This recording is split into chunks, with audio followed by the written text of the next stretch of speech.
Hey quilty friends, I'm Natalia Bonner and I'm back with another little fun machine quilting video to share with you today.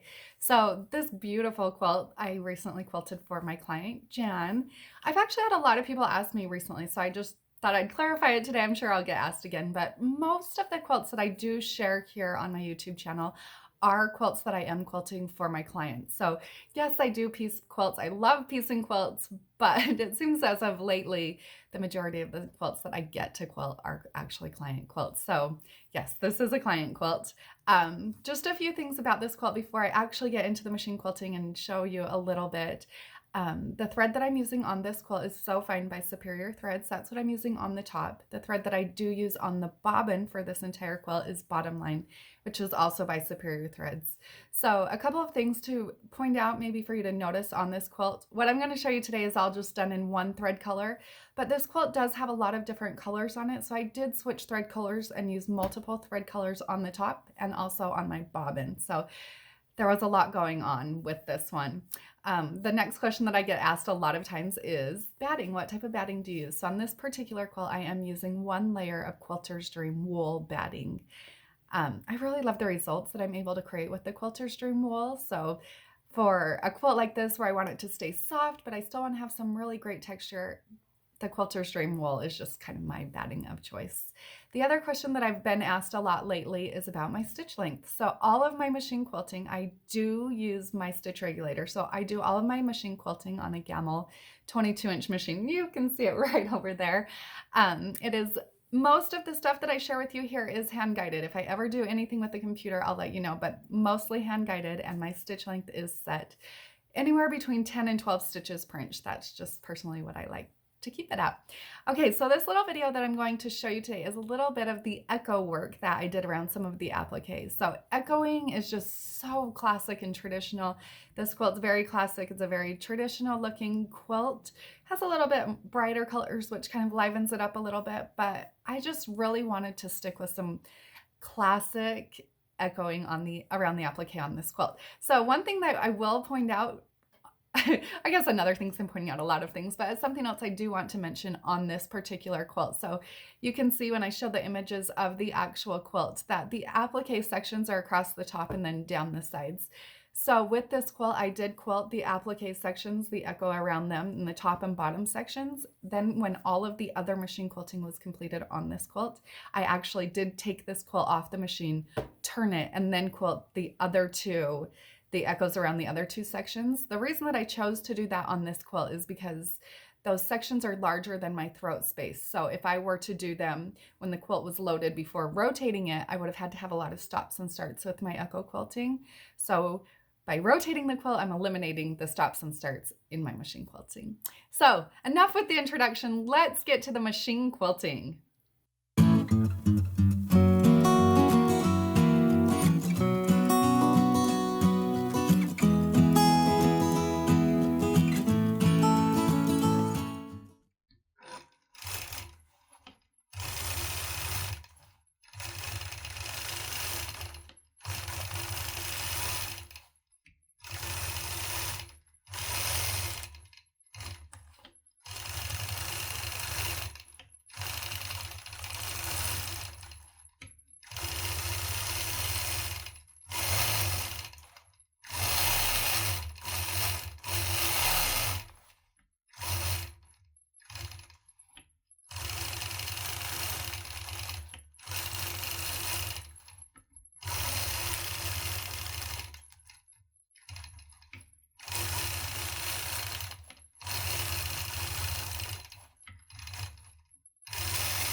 Hey guys, just to finish off this video, I just wanted to let you know, I hope you found a little bit of inspiration in this video today. If you are interested in any of the products that I'm using in this video, make sure you check out my website. It's peaceandquilt.com. I've got all of these products available for purchase over there, including my books, my rulers, the threads that I use, all of that yummy stuff over there. I also do have a Patreon page, which I would highly recommend checking out. So over there, this particular quilt, I take a more in-depth dive. I show you lots of different quilting on the entire quilt. And it's a fun way to just learn, get into my brain, kind of see why I quilt things, where I quilt them. Hopefully you find it a bit more educational over there. Also on my website, I just want to let you know that I do have a Thread of the Month club. So actually a few different Thread of the Month clubs. So hop over there and check those out. Have a great week, everybody.